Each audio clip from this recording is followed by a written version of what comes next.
Hey, hello, welcome. This is Pepin from Pepin Reacts, and today we have another exciting episode of a show that I've heard very good things about.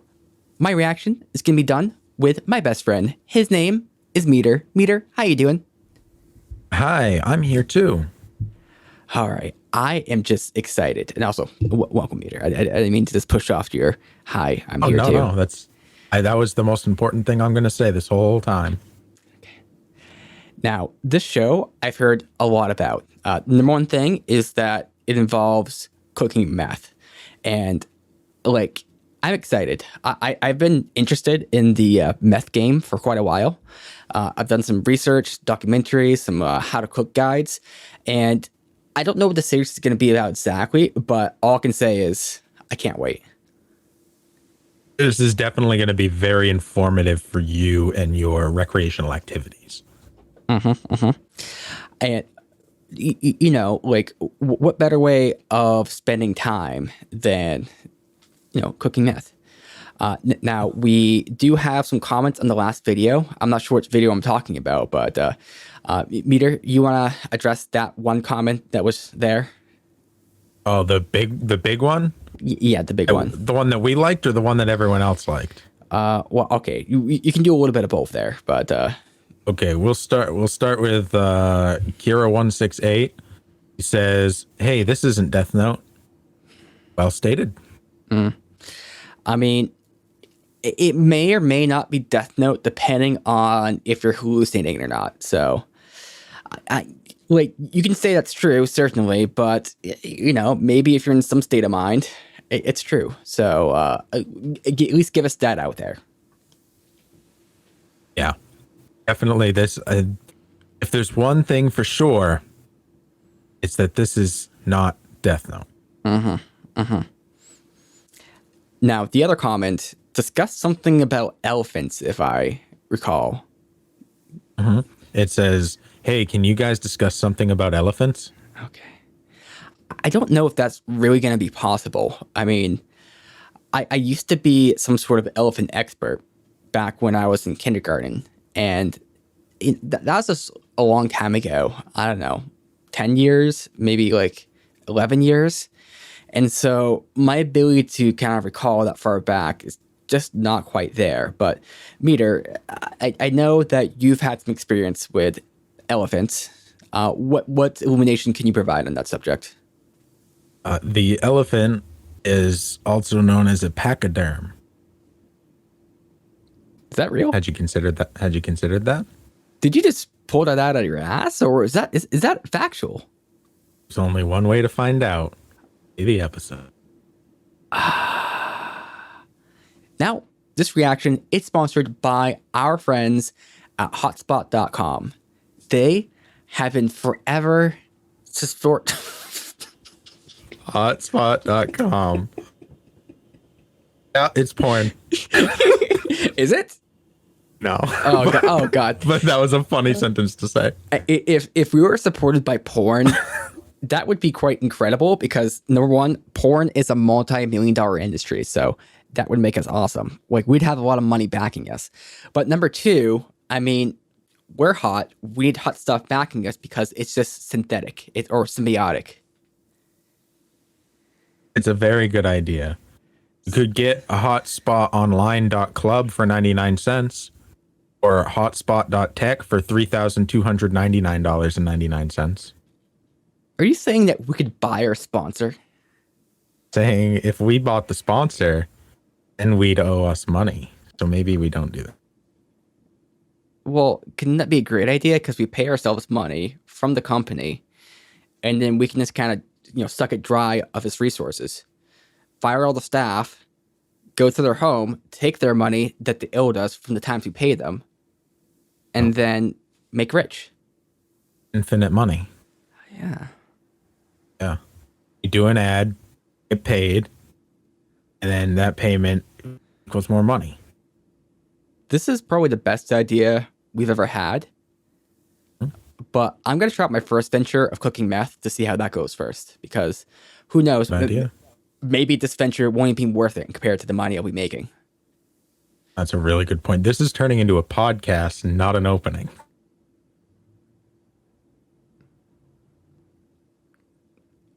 So we should have a podcast about making math, is what you're saying. Nailed it. Now, this reaction may or may not be a time erase reaction. I don't know. I haven't gotten to that point yet. I'm just building up the episode queue. So we're going to get to this in about 20 seconds. When I say 20 seconds, I mean 5, 4, 3, 2, 1. So that was another fantastic episode of a show that I have never seen before. I mean, not this episode at least. Called Breaking Bad, Season 6, Episode 2. Now, this episode, what happened? I can't quite describe it. This episode, I would say, is actually more of a comedy than any other episode we've seen. Like, I don't know if they're writing this straight or if I'm just, the way I'm reading it is coming off as funny, but I don't know, just a lot of humor. The only thing that really wasn't humorous there was like Hank's whole situation, I guess. But even that was, I mean, it's almost like The Office kind of like humor, where it's just very awkward to watch and you just feel comfortable. I mean, there's the whole dramatic part where, you know, Turtle blows up and stuff, and that's not so funny. But yeah, this episode was like a comedy. What are your thoughts on the It progressed everything. I think it did. When there were huge progressions that are setting up, and it also set up a lot of foreshadowing for things. Like it said, the cartel is getting involved now, which is a big deal, and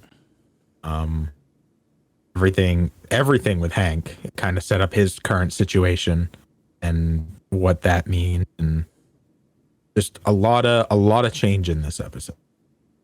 From, it kind of showed the change of every previous episode up till now. Introduce new characters. So, introduce new characters. Okay, yeah, that one guy. Yeah, I can see that. That's the one. Well, yeah, Ted and all of the people in Hank's apartment, and it really actually gave Jane a name, and like showed her and Jesse progress as a progression. Oh, that's which kind of introduced her as a character, if you will. Okay, Jane. Okay, it's kind of fair. Remember that. Jane, goth girl, or scene girl. I think scene girl. Okay, so let's start at the top here, and this I'm gonna have you explain to me. I just got really confused by that whole first part. Like, I didn't feel like I was actually watching Breaking Bad. And I also kind of felt like we accidentally skipped to season 5. So I should have paid more attention to the lyrics they're singing, but I was just more like, what is this? So the plot of the song was the blue drugs have made a name for themselves. Everybody wants them, and they've even gotten down to Mexico now. Oh. And that is cartel territory. The cartel's about respect, and they feel disrespected. So nobody has ever been able to escape the ire of the cartel. And Heisenberg is a dead man, even though he doesn't know it yet. But they also did say nobody has seen Heisenberg's face, so they don't know who Heisenberg is. So his anonymity, that word, is working in his favor, but it's only a matter of time before the cartel kill him. All right. It's kind of setting a stage, if you will, and doing it in the style of, you know, Mexican mariachi band. They've been doing a lot of that stuff, and I'm not quite sure why, where the beginning of the episode always kind of alludes to future plot details. Like the whole thing with like the thing in the water, or I don't know what that was. Teddy bear? Yeah, teddy bear, but then there's also like the Tuco's thing being found somewhere. And I feel like they've done it once or twice. Also, there's that episode where Walt blew up the building. Like, they do that a lot there. I'm not really sure why. I get it's a little bit of foreshadowing in some sort of way, but I don't know if it's necessary. But I think maybe in this instance it is kind of necessary, Because how else are you going to show the cartels trying to go after them without, I don't know, kind of setting up exposition wise? And you can do it kind of clunkily, but I guess this is a fun way to do it. Yeah, you'll get used to the whole musical, like using music to tell plot thing over time. Okay. And it's kind of a staple because like not a lot of other shows have done that before, and Gilligan did it on this show and did a really good job with it, I think. So I think case in point, though, is that the next episode or the next time this happens, I'm going to have to actually pay attention to it and not just like be confused and just, okay. I'll say, hey, Meader, is this the right episode? You'll say, yes. And I'll be like, okay, let me read the lyrics here. Perfect. Okay. So there was, I think, 1, 2, 3, 4 different plot threads this episode. Let me just try to list them here. So there was the Skylar one, the Hank one, the Walt one, and the Jesse one. Yeah, I mean Walt and Jesse are pretty near the same, but Jesse does have a separate one. Where do you think would be the most the best apt for first discussion? Let's start with Hank. Okay. I want to hear your thoughts on that whole situation. So Hank is just feeling super awkward, like in this whole thing. I'm surprised he took the job, number one. I feel like he was kind of felt he had to, because it was maybe a bit of pride there. And so he does it, and I guess he's down in Los Alamos, or I don't know where it is. El Paso. El Paso, which is in Texas. That's right. Okay. And so he's down there, and he tries to do the kind of bonding kind of stuff that he would do back at his old office, and it's just not working. And I think the function of this office is just like way different than the other office. It's just a different environment, and part of that must be, might be like that they're dealing with far more serious stuff, kind of as shown in later parts of the episode. So he's just feeling like super like awkward and out of place. And then what ends up happening is they start speaking a bit of Spanish there, and Hank's not getting it. And at his old office, he would be kind of just making fun of people for knowing Spanish or speaking Spanish. He's like, no, hablo español, no, ha ha ha ha. But here, everyone speaks it, and they're getting jokes that he's not getting, and he just feels like out. And also beyond that, they're calling him Shader, or I don't know what his last name is, but like Schrader or something like that, instead of Hank, where if we know him as Hank, so that also makes him feel extra alienated. And that's what makes us feel alienated for him too, because it's almost like we're seeing him from a different lens. And we can kind of open up discussion just right at that point. Let's say the office scene. Was there anything that I may have missed there, or anything that you noticed that was interesting? Yeah, I think there's a big theme in Hank's situation right now of him getting closer to like the actual, like what he actually is doing, right? Because when he was in New Mexico, it's one thing because he's locationally is a distance away. He also doesn't speak that language, and he's further from Mexico, which is where a lot of these drugs are coming from in the first place. So he has this kind of disconnect between him and what he's actually fighting against. Now he is physically closer in a like locational sense, and they're speaking the same language, so he's closer in a cultural sense. Mm-hmm. And then that guy has their saint on his desk and talks about know your enemy, because then you won't have fear in battle. Like he is getting closer to the source of what he fights against, and I think that as well makes him a little uncomfortable.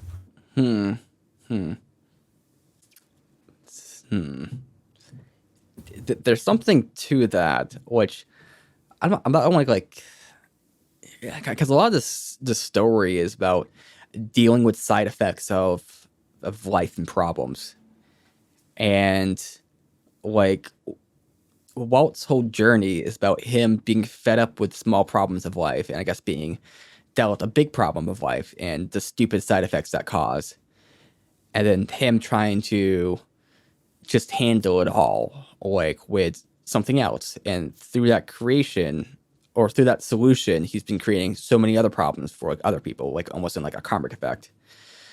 And then Hank was kind of a solver of these small problems. And now, in a way, he's been dealt a big problem. And I think there's some parallelism here between Walt and Hank, because maybe not super similar, but Walt was in this kind of helpless sort of state and just didn't know what to do, had no control. And that's kind of the jux or the position that Hank's been kind of thrown into here with the new job. Was that crazy speak or?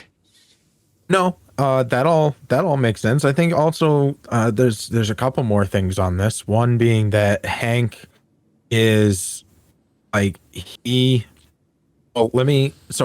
Hank left Albuquerque, left New Mexico, and in doing so, Walt is now expanding his empire. So in a way, Hank leaving and like trying to get closer to the source and being like, it's interesting. They pulled him out of New Mexico because they wanted to put a star person who's really good at what they do in stopping drugs in a place where he can stop more drugs. And by doing that, like, at the same time, the impetus of where the drugs are coming from is actually exploding in the place they just took Hank out of.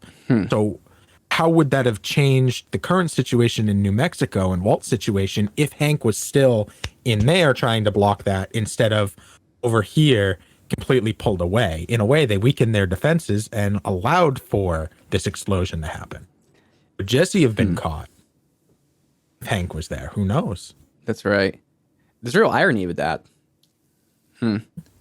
Yeah, because interesting. And the other part was you mentioned kind of a duality between Hank and Walt, but I think there's also an antithesis there between the two, because the closer that Walt gets to danger and to the drugs in general and all of that, the bigger Walt gets and the deeper he gets into that stuff, the deeper he gets into it, the more like the better he feels, the more he feels like he's fucking loving this. And the more comfortable he is. And Hank's kind of the opposite, where he is getting deeper and deeper into this whole thing. And the deeper he goes, the more uncomfortable he's getting.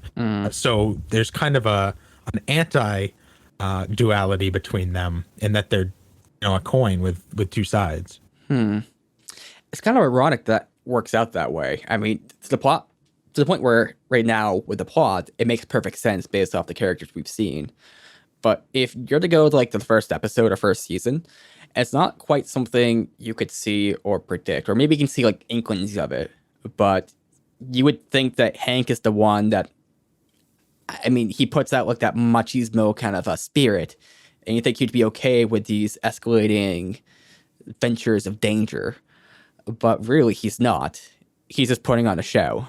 And then Walt, you'd think, is not about that, at least based off the first episode. That's not true, because the first episode, I think, established kind of the seed of the character to become, like, how he becomes. But even then, it's not something you would assume necessarily on a cursory glance. So it is kind of intriguing how those two characters see, like they appear opposite ways, but really they're opposites in the other way. Yeah, they both are wearing masks to their family and the public. That is the opposite of how they actually are, and those masks are opposites of each other. That's super interesting. So moving on to the little next piece here with the Hank story. So they are at this guy's place named the Turtle, and I believe he saw the turtle on the turtle. Oh, was that like a tortoise? Anyway, yeah. So okay. That you also saw him in the opening when they were doing the mariachi thing. Yeah, he was in those scenes a little bit every time they were talking about the cartel, and tying him to the cartel early, and then you see him again with the DEA now, kind of making a deal, so you can kind of put two and two together into what was happening. Okay. So he was involved in the cartel. He had details. And then the way these DEA agents were dealing with them was kind of weird. That might actually be how they'd actually deal with them. I don't know. Because I think the way I would expect would be more like the Hank kind of route. And that's what Hank likes doing. But the way they kind of dealt with him was just like appease him. Like they talked about getting him like a baseball and rugs and stuff like that. Which, okay, I guess. And then he called himself the Turtle because, he works slow. Sounds like this isn't the first time he's ratted someone out, if we're to like implicate from that. And then Hank's getting really annoyed, so he tries to like show off a little bit, and it doesn't even backfire. That's the issue. Because if it backfired, that'd be one thing, but it didn't even backfire. So like Hank had no effect. I guess what it is it's that extra layer of helplessness there, or like uselessness or uncontrol. Because if it backfired, at least he has control over that backfire. He caused something to, be in effect. But really, what happened is he threw it out there. The guy just kind of said, "You don't matter," learned some Spanish, and then also he got reduced to a white boy or something like that, and not like even whatever Schrader. And then the guy just moved right on. Everyone just moved past like nothing happened. Like he actually was just, he could have not been there and the same thing would have happened. It is nice that it shows Hank, like across the board, Hank is still being Hank. He's not trying to fit in that way. The only time that he like tried to fit in outside of his character was to laugh along when he didn't get the joke in the office scene. Mm-hmm. But otherwise, like Hank is still very much being Hank, which is nice to see from my perspective, because I like when people are just themselves and genuine, and that seems to be where Hank's at right now. But yeah, he tried to be how he's used to handling situations like this, and it was pretty ineffective. I wouldn't say it had no repercussions though, because it did label him as a loudmouth. Mm-hmm. Yeah. With his coworkers. I guess that's true. Though he didn't affect the situation. Though he did affect the situation with his coworkers. Because now does it see him as like an incompetent baboon who just kind of loudmouthing. But the thing is, that strategy he used was effective, like where he was. But whether it's a matter of these cartels just do things differently, or if it's just the operations they have down there are different, it's just not going to work in that environment. Sure. Mm-hmm. And also, the Turtle kind of knew he had a hand to play there, so there's that too. Like he knows he's essential to all this, so he's gonna get his worth. Yeah. No. So from that point, they essentially are at the scout site, which we can assume the Turtle was responsible for divulging, and they're speaking Spanish behind his back and kind of like dissing him. And kind of like I was saying during the reaction, there's one few like possibilities there. One, Hank just kind of intuited they're talking shit and was just kind of, getting kind of disheartened by it. Or number two, Hank was trying to learn a bit of Spanish there because he was realizing he was kind of a bit behind and not like fitting this culture yet. Mm-hmm. And it's probably a little bit of both, right? He probably had both senses there. I think he actually is trying to learn Spanish because why wouldn't you? You're like, oh, this job needs Spanish. I didn't quite realize that was a requirement. Now I need to kind of study up on some Spanish. And I think he's responsible enough to kind of think through that. But they have a little back and forth. He spots a turtle, or he spots the guy kind of going across the way. And he's on a turtle or tortoise, probably a tortoise because it's not in water, I guess. It's a tortoise. His name's Tortuga. Oh. Which means the tortoise. And they're alluding to the tortoise and the hare when he said, I move slow, but I always win. Mm-hmm. Mm-hmm. So they have his head on the tortoise. And I don't really get this plot wise. They all just kind of go down there to check it out. And they get their M16s and everything, and it seemed a little bit careless. That was kind of my thought, because it's like the first thing I think with that is like ambush. Now, as far as we can tell, it wasn't actually an ambush. It was just a setup or like a trap. Maybe trap would be the better word for it. But the first thing I expected is they get there to check it out, and then they just get like shot at all sides, by people hidden in the bushes. So it seemed really careless to me what they did, but it's a TV show, so I'm gonna have to give it some leeway. But before we get into the next section, I just want to make sure that you don't have any thoughts to discuss. Okay, so they see his head on the turtle or the tortoise, and something I'm surprised about is that they didn't protect him, because I thought what happened is that when like a informant gives information and they're doing this whole big raid or whatever, that they would keep him in some sort of custody or in some sort of like armed surveillance or something. And maybe that wasn't possible, or maybe he didn't care about this guy too much, but I don't know. It seemed a little bit strange. But anyway, they got him. They put his head on a tortoise. A little bit metaphor right there. And that was their gift. And then Hank is having a hard time with the brutality and the graphicness of it, because he's never seen anything like that. I mean, he had a hard enough time with the shootout, let alone that. And they're all just like making fun of him for it. And then he goes to get a bag, just a way to get away.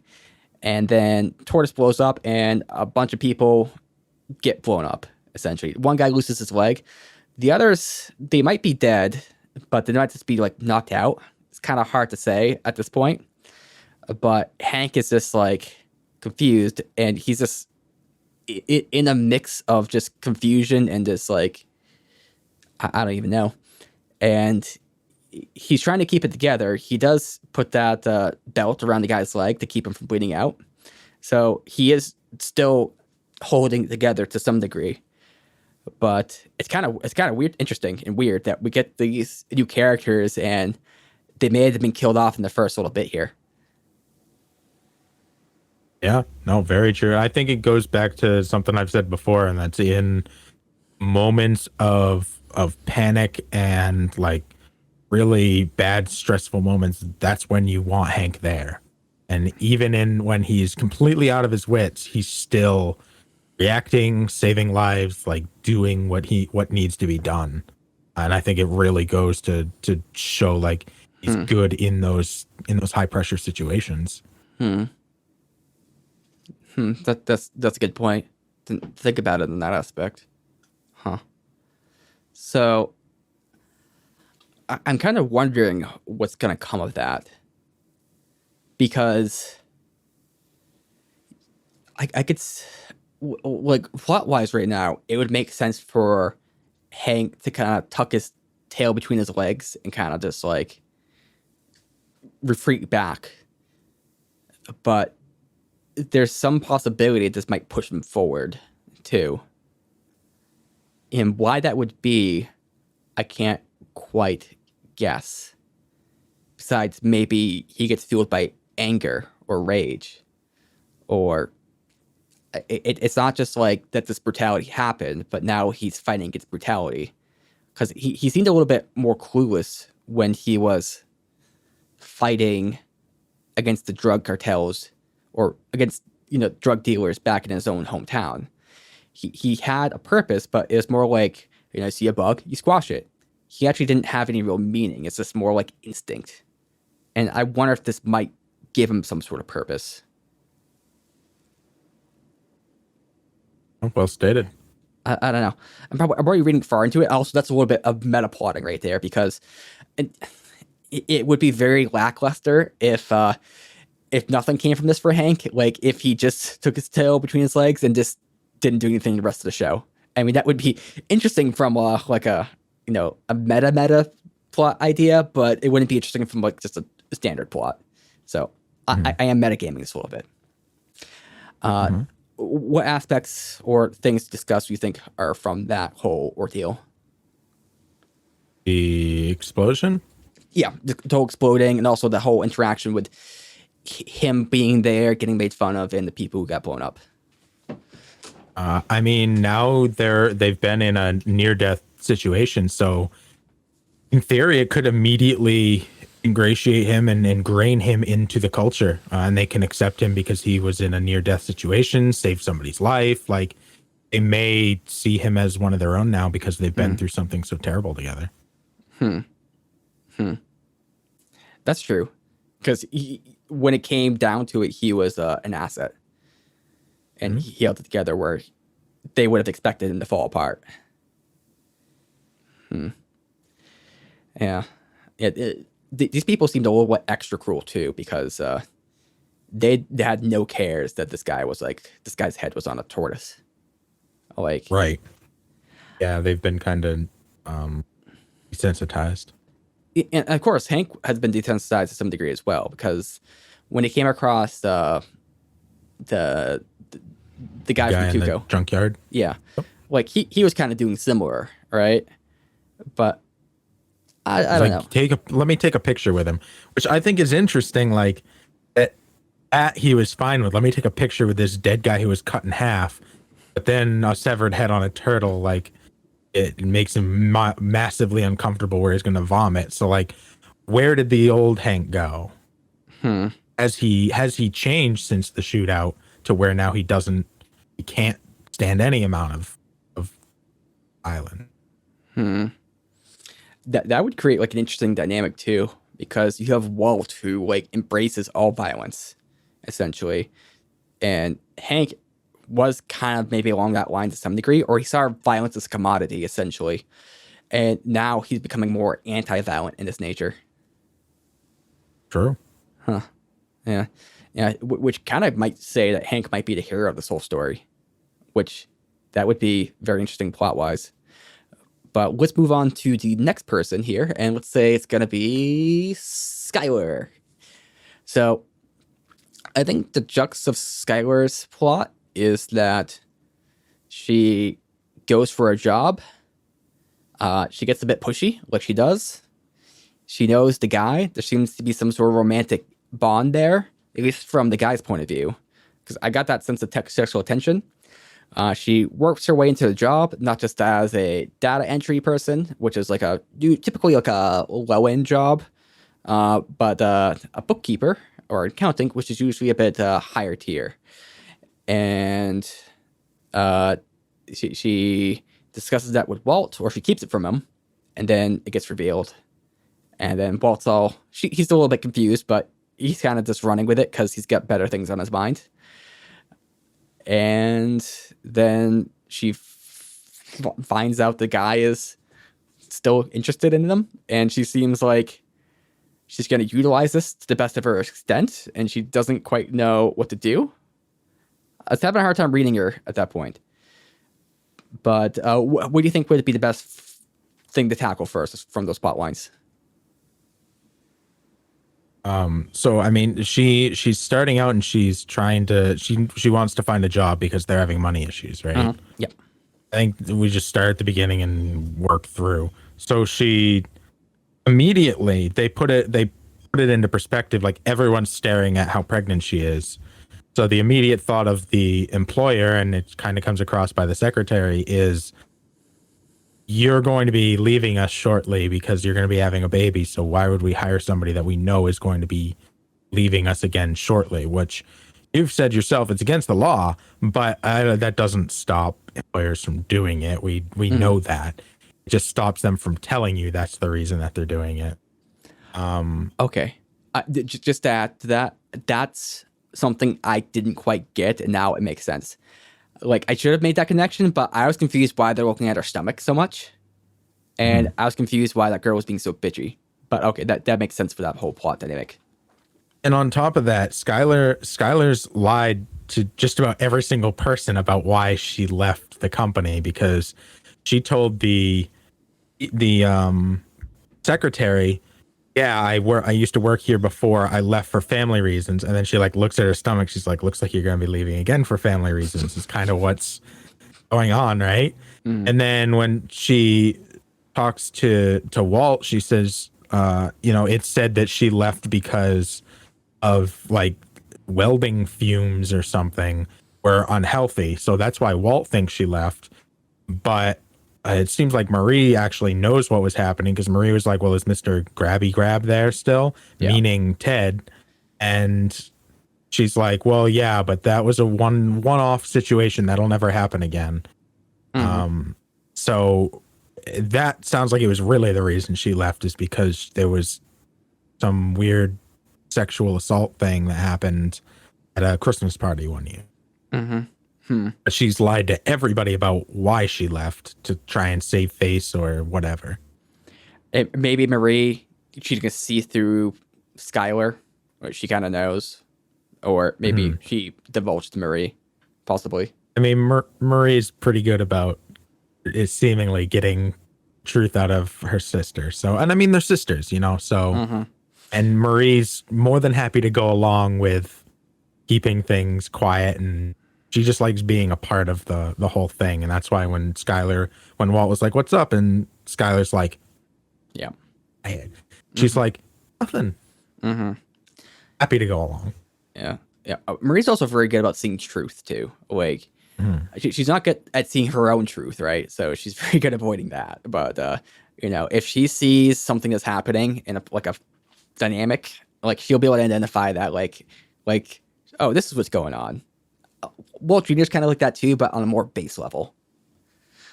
But okay, so and the person that sexually assaulted her was the same. It's not Ted Senior, but Ted Junior. Yeah. Okay, okay, and that's kind of why she got the job back. It seems he's not married anymore, and so he's pursuing something with that. But yeah, okay. So Walt's reaction to I just think about something with Skylar's lying here. Is lying typical of Skylar from what we've seen? When it suits her. I feel like she's an everyday liar, kind of like us, like, or maybe not like you, but like me, right? Like, yeah, lie sometimes when it suits me. A lot of times they're white lies, or if you don't want to discuss something with somebody, you might just give like another answer as opposed to that one. Like she doesn't go out of her way to lie. She doesn't get like vindication or anything out of it, but sometimes she does it to suit her needs. Okay. But Walt's reaction to that, did I read that correctly? Because the way I saw Walt's reaction to that was like he was curious and a little bit confused and was trying to process it, but then he was just too enamored by his whole business venture and also the cancer. He seems to care a very little bit, and he's immediately like, okay, whatever. Huh. What I think super interesting is when Walt Jr.'s like, hey dad, you see what mom's wearing? And he's just like, oh my god, is there a funeral? Like, his first thought is of death, which is very, very interesting. Why did he think that? I get that, like, that was his first thought, but that did not look like funeral attire to me. I don't know. You think there's a little bit I think it goes to his mindset.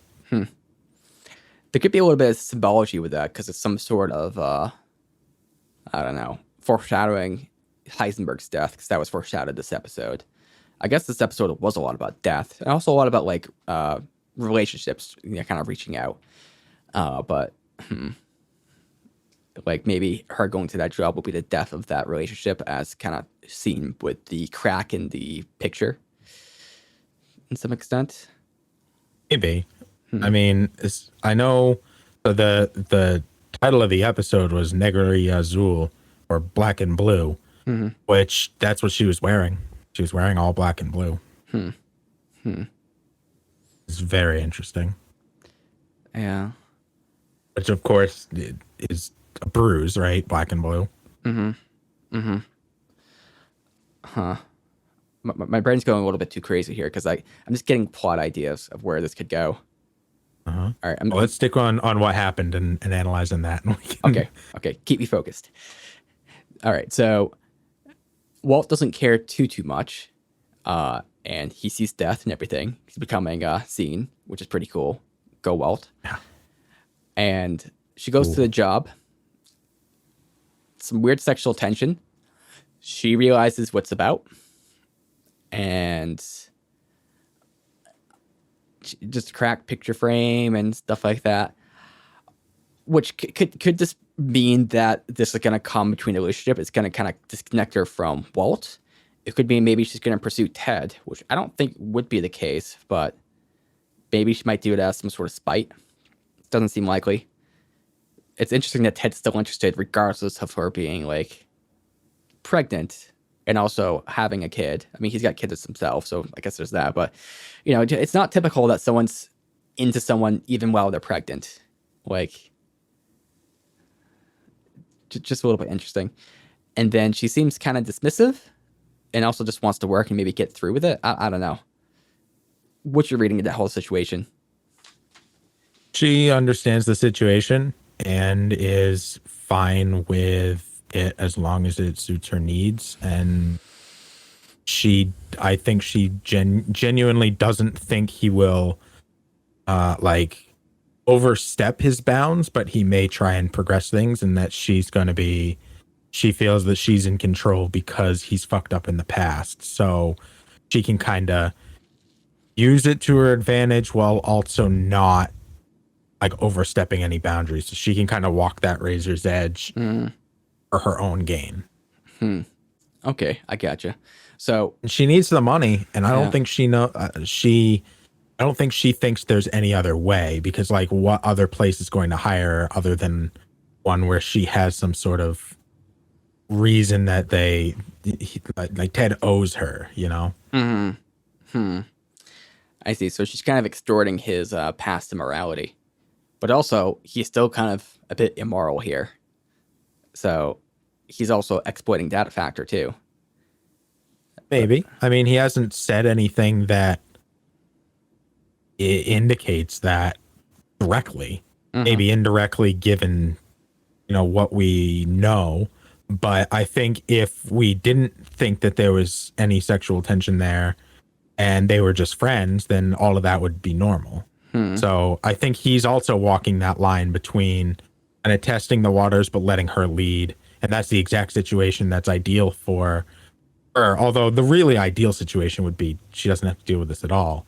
At least if she does have to deal with this in order to have a job, she can be in control of it. Okay.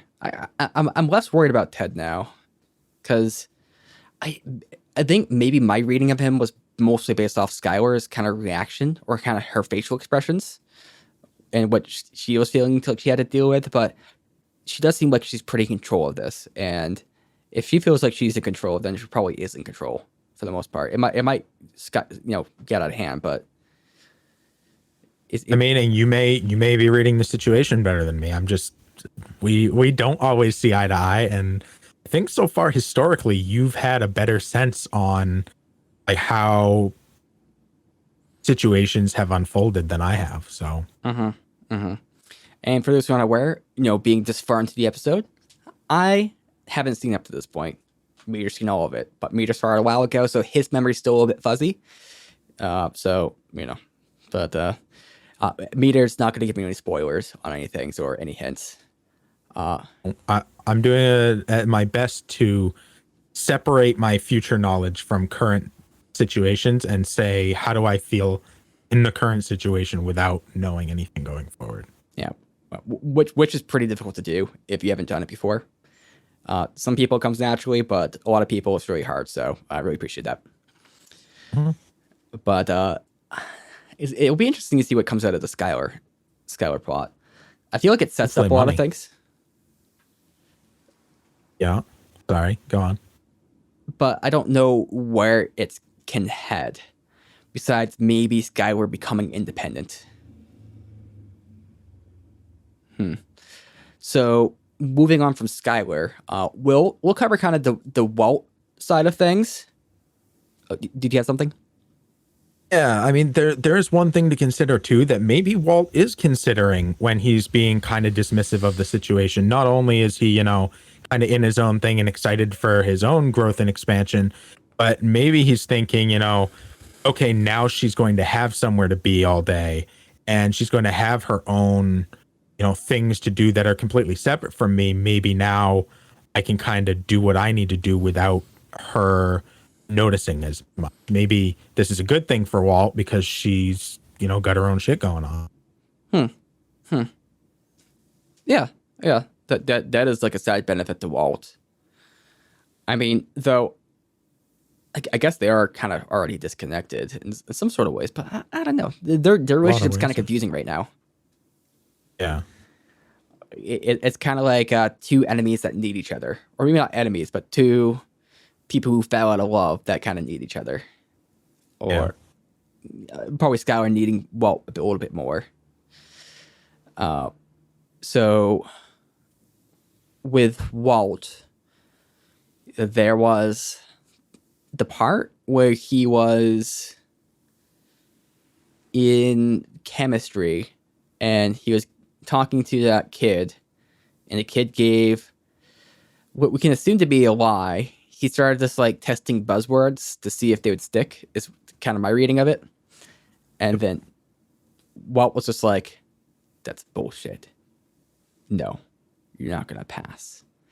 And he had a bite there. I think it's the best way to put it. Usually the way I put it is aggression, but I think a bite's probably more accurate. Yep. And yeah, he's using a little bit of what his newfound Heisenberg in his everyday life to overcome situations when people are talking with him. Mm-hmm. And the kids seem to be very horrified by it, like just caught off guard. Which, I'd probably be caught off guard myself if that happened. But I guess that's what you get for, kind of giving such a bad lie. You got to give great lies like fugue state. Exactly. that whole lesson he was giving was super interesting, right? Talking about bonds. Yeah. Jog my memory. He's talking about bonds. Yeah, and he was saying like, bonds are what make matter. They're what binds things together on a chemistry level and in a literal level on between chemical bonds or really I think he's talking about relationships here. He's talking about what bonds people together like in real life, in between, in like a social way. And he's kind of talking about family in that way. And he's talking about he's talking about Jesse. He's talking about like him and Jesse are bonded together. And there's these forces that are holding them together and making them together a thing, be it a family or a business, or I think that was kind of what they were getting at there is Walt is trying to explain bonds on a chemistry level, but it's also kind of pertinent to his whole existence. I think the phrase was it's what makes matter, like matter as like meaning kind of play there. And so that is probably the better thing, because that's the kind of thing the theme was like forming new relationships and kind of the death of relationships. And I guess the more general way to put that is it's like bonds in general. Yep.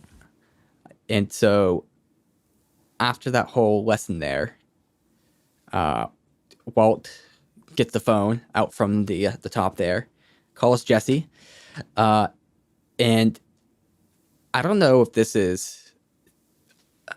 Let me reconsider. Okay, I'm gonna make the claim here. Walt was worried about Jesse because what Walt said was, "Hey, you don't have to go through with taking care of business," because he was worried that Jesse was or had gotten into trouble taking out a business, and he was trying to because that's what he thought happened. Maybe if he got a hold before it happened, I don't know. It's one weird psychological thing that happens that you do when you get someone improper advice, and he was having some sort of guilt and worry there, which is intriguing because Walt does care a lot about Jesse, as shown by that. It's also intriguing in the juxtaposition between him having no mercy and telling this kid to apply himself, even if it means now he has to go to summer school over 2 points on a test, and then him reaching out to Jesse and offering mercy and saying, like, you don't have to do, this extra thing. Let's just scrap that whole, summer school, if you will. I think it's also interesting that now he has a separation between work and home, where he's keeping his phone at work, his work phone, right?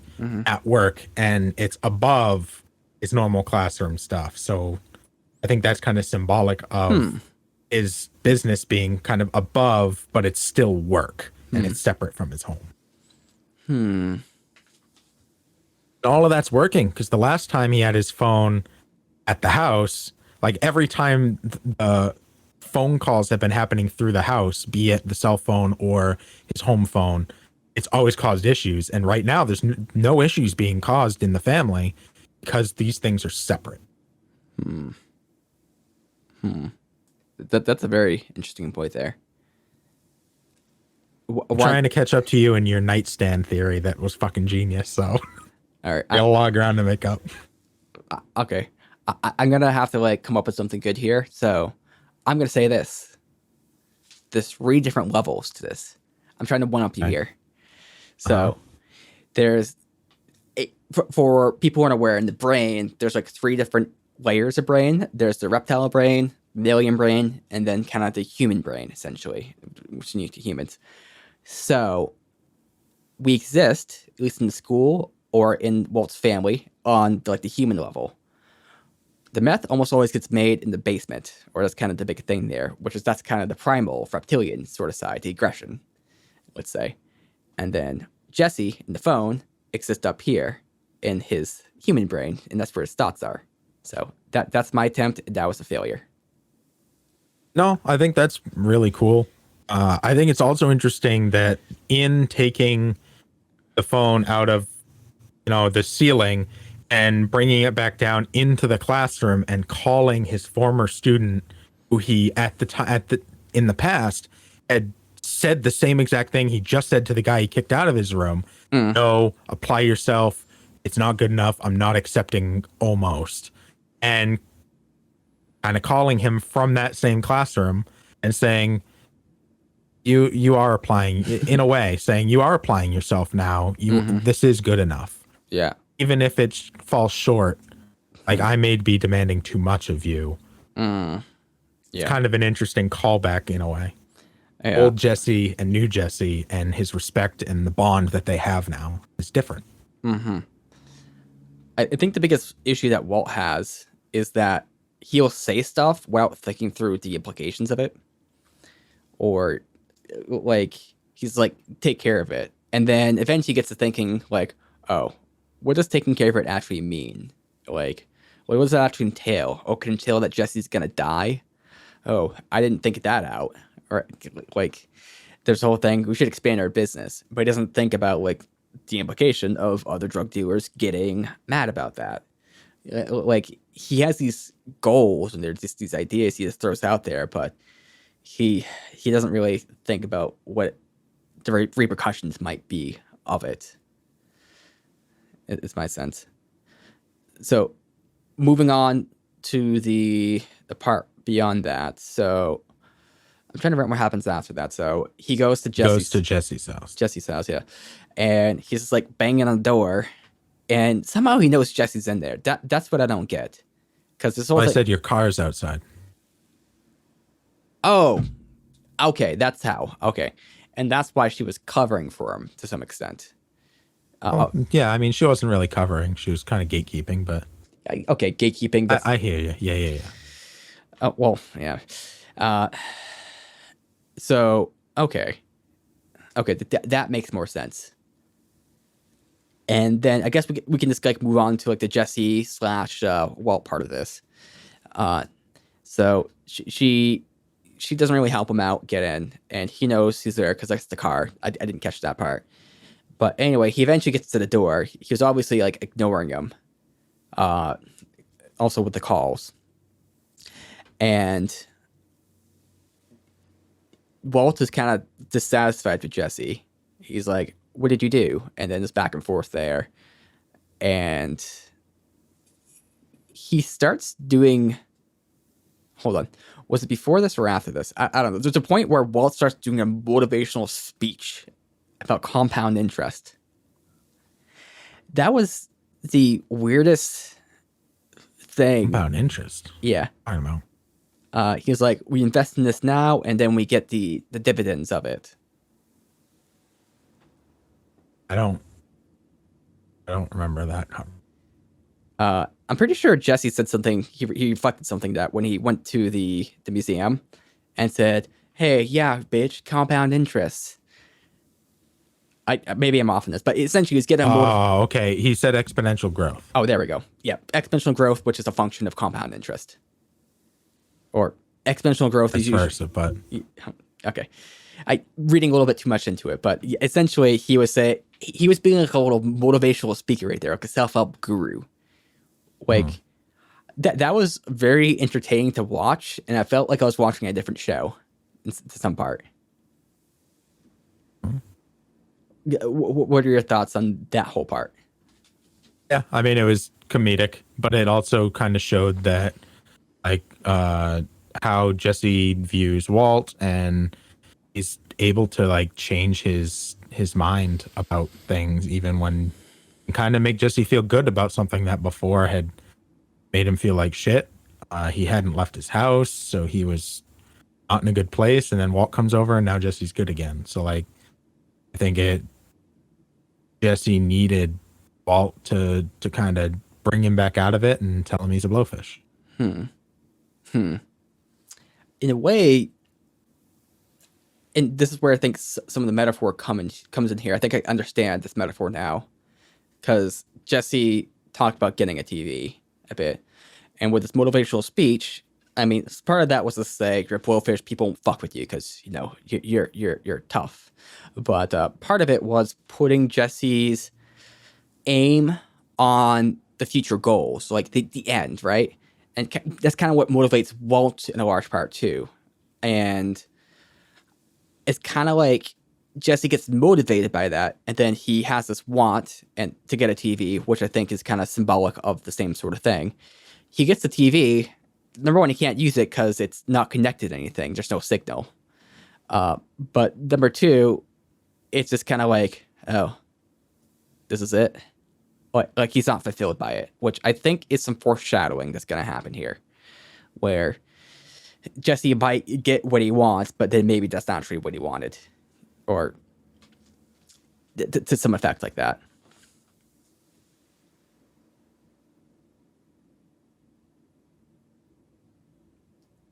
Okay. So I thought you were considering something. Look, you had a thinking face on. Oh. Okay. That's just what I'm throwing out there. And so Jesse does get motivated by this. Well, actually, let's go to Heisenberg. Heisenberg goes to the museum, and they do the exchange. There's a whole bomb there. That bomb does come back later in the whole Hank thing, but I think it's a metaphor for everything blowing up. And Walt gets the money. He realizes there's this whole rumor, and then he doesn't deny the rumor because he realizes this rumor is like a weapon he can use himself, right?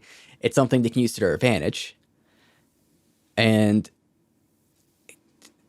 I think that's where he came back and started giving Jesse the motivational speech. Yep. And then Jesse gets reinvigorated, and then he kind of uses that a little bit to his advantage. And he starts getting like the high energy stuff with the guys. And it's like, okay, we're going to have a whole like level here, chain, da. And it seems like it's working out pretty well for him. Mm-hmm. So then beyond that, Jesse seems interested in Jane, is her name? Yep. And she's good at drawing, so they have a connection there. There was a little bit of sexual tension, I think, when they first were there, and Jesse kind of awkwardly flirts with her, but she gets invited in, and they bond over a blank TV. I think Jesse had said, like, when he first moved in, he had talked about putting a TV right there at some point. I know he had said it to his crew. He had said, like, oh yeah, we're gonna be a big flat screen, it's gonna go right here, and pointed to exactly where he ends up putting it. So maybe there's something to that of him actually following through on some of the things he says he's gonna do. And also of him when he goes outside and he smokes a cigarette with her and kind of comes clean about things. He's like trying to set everything right and invites her in a literal sense and a figurative sense. It's like, all right, come behind the curtain with me, even though she was already there. It's the gesture that matters, not necessarily the actuality of the truth. She already knows the truth, and him to actually try and get them in the same spot. And he's trying really hard in an awkward way to get them to be able to talk about something. The TV isn't there, so it's not quite what he had promised. It's just literally just the TV, and he's trying to talk it up. And then, she's the one who actually reaches out and bridges that difficult gap of actually making a connection. I gotta say, I like Jane quite a bit. She's cool. Yep. I think she has a good sense of morality, if that makes any sense to say. Okay. Why do you say that? Well, she's like, I don't really care what you do, as long as you do it out there. Just don't bring it in here. She wasn't letting Walt in. Kind of playing guard. She gives him a chance and everything. So I don't know. Maybe it's a little bit of a stretch there, but I think she's just kind of cool and relaxed, is the way I'd put it. Like she's not too stern, not too crazy. I think another part to this is that Walt has some crazy dreams here. Like he went from like, let's make some money to let's own this whole area. Which, like, it's going a little bit fast, Walt. That's going way too fast. Didn't he say he needed, like, I know it was at least 6 digits, but I think it was like over 200 grand. That's a lot of money. And if they're pulling in, that one cook they pulled in, 32 large. So, that's all. You have to have that, but I think that was half of it. So I think really, let's say each cook they pull in 32,000, like that's still going to be 10 full cooks before they get to where they need to be, maybe 8, but even still, that's a lot. And it took them a long time, and people died. Like, maybe he's thinking, let's accelerate this whole thing. Plus, we see him coughing a lot more. Now he's hiding the coughing? Oh, yeah. I thought that was a little weird. Did you do you have any thoughts on that? Because he went into the bathroom and turned on the shower and then started coughing. So he was like super hiding it from his family. Is there implication there that he's getting worse? Maybe. I got confused with that myself. Because when he went to the shower and turned the shower on, I thought maybe he was trying to hide a smell, because maybe he was cooking meth, or maybe he was cooking meth and he was he inhaled some gases, and those gases were making him cough. But I don't know if that was the implication there, or if it's just a matter of just the cancer. Yeah, I don't think they cooked anything. Maybe they did. Maybe that's what. No.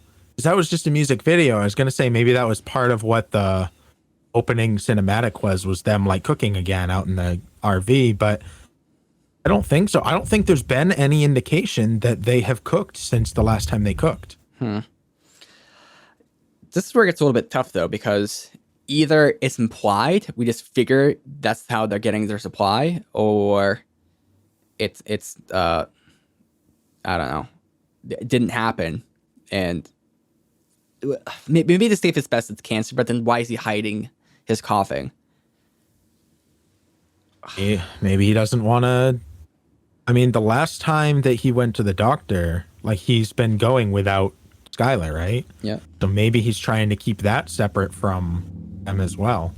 Doesn't want them to know that he's still shitty state.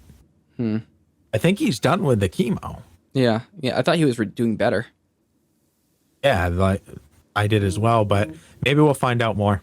Yeah. I just think that's an interesting little tidbit that at the time I was confused by. I thought he was running into the other room to like, because he had all of that money with him, right? I thought he was going to do something with that, but we don't even see what he's doing with the money, especially the bloody money.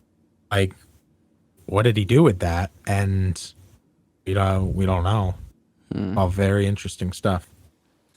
The only other possibility I can think of is that he is starting to get a bit of pride or ego, or he needs to not appear weak for some reason, and he sees his coughing as a sign of weakness, and he's trying to hide that. Yeah, especially as Jesse is, maybe he's blowfishing too a bit, where Jesse has this new inflated air to him, and so does Walt, for that matter, as Heisenberg. You know, he goes as Heisenberg to meet the dealers, which we have never seen him do anything like that before, since Tuco at least. So super interesting that he went down onto Jesse's level and kind of handled some of Jesse's business for him, and used that to his advantage and all of that. But very interesting. So, is there any other plot deals you could think of to cover before I go into my hypothesis? Okay, so this is my big brain theory here, which I don't know if it's going to be right. Who cares? This is where the fun ends. And I am going to be metagaming just a slight bit here. And for anyone who hasn't seen the show and wants the complete surprise, feel free just to tune this part out or just move on. So I've seen the thumbnail that we have Saul Goodman in the next episode. And just through osmosis, I've learned that Saul is like a meth dealer who is a competitor or something. I don't know. He's another meth dealer and like a big one or something like that. So there's this whole foreshadowing about Walt dying. And then there's these other kind of plot details of like, how can the plot continue on with this kind of family drama going on between Walt and Skylar? Because we could have that going on for the next couple seasons, but I feel like it kind of constrains the plot in a lot of ways. So I think writing-wise, what the writer's going to do is Walt is going to get offed in some sort of way. Walt is going to die, but it's going to be a conspiracy between him and Saul Goodman, and Saul essentially is going to kill him off, and essentially recruit him to the service. Kind of the same thing that Tuco did. I think that's what my theory is. Like, he's going to kill Heisenberg, metaphorically, save him from the cartel, but also introduce him into his own cartel. Okay. Because that's my theory. Is it a good one? Probably not. But I mean, obviously, I can't say anything, right? And unless you want me to, I can. But don't. Okay, that's where I thought we were. But that's just my idea, because I can't really see like the cartels being. Like the cartels from Mexico being a big player in this. Like I can see them being some player, but I feel like it has to be a little bit closer to home in some way. And it's just something I've been thinking about, because I don't know how the plot continues at their house, the whole thing. And also we saw in one of those like little things at the beginning, like where they're singing, we saw what was it kind of looked like Heisenberg on the ground, dead, it was hard to see, a little bit ambiguous, so it kind of looked like him from the side, but it's done it up in a way where it could have been anybody, right? It could have been someone who was dressed up like Heisenberg, like a Oh, stage. in the music video? Yeah. That was just a music video. It wasn't literal. It was them showing off like the what they were singing about. It wasn't foreshadowing. Nothing. I mean, it might be foreshadowing, but it wasn't like it would be foreshadowing. It wasn't foreshadowing like they have done before, where that guy finds, Tuco's grill, and then at the end of the episode, they throw in like it's not like a 1-for-1 foreshadowing. If it's foreshadowing, it would be more of a like I don't know, metaphysical foreshadowing. An illustration of their aim. Well, I just want to. That wasn't like a shot that's going to be used in the future in any regard. Oh, it was literally like them shooting a music video. I could see it being maybe not that shot in particular, but a shot like it, where we have somebody that looks like Heisenberg, dead somewhere. And then the cartel finds them and they're like, oh, hey, this is Heisenberg. Somehow we know how he looks like. He's dead. And then they move on. And then he's really like somewhere else. Okay. But that's just my metagaming there. Right on. So I think the only other thing to say about this episode is that I think I was missing my favorite character from the show. A character we actually haven't talked about for a while. Lewis. Lewis?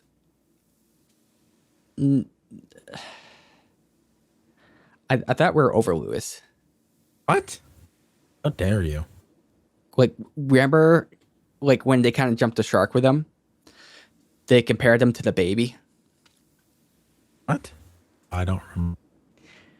So Someone get Walt some goddamn Raisin Bran Crunch, though. Not that hard. It says Crunch right on the box. Raisin Bran Crunch. I had a dumb joke about something. I wish I could remember it. Because it was going to be really funny. And then you would have been like, ha, ha, ha, ha. And I'm like, yep, that was me. Oh, the most important character? Yeah, the baby. Oh, yeah. So Maybe he was in this one a lot. was it though? What She called it a big lunch. So, I know where that's going.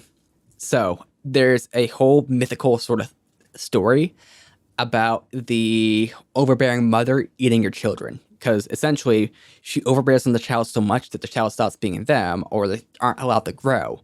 And essentially, she eats her children as like a consequence of her overbearingness. I think that's what the metaphor is, because the baby is going to be eaten ultimately by Skylar, and that's how and why she sees the baby as a lunch. I mean, of course, it's a joke played off right there, but that's actually like some long-term foreshadowing for like the spin-off series. Oh, called okay. The Baby. Of the baby. The Baby. I had to see that spin-off series. Or maybe it's going to be like season 5. I don't know. That could be interesting. Possible. We're only in what, season 2? Is that right? I thought we were in season 3.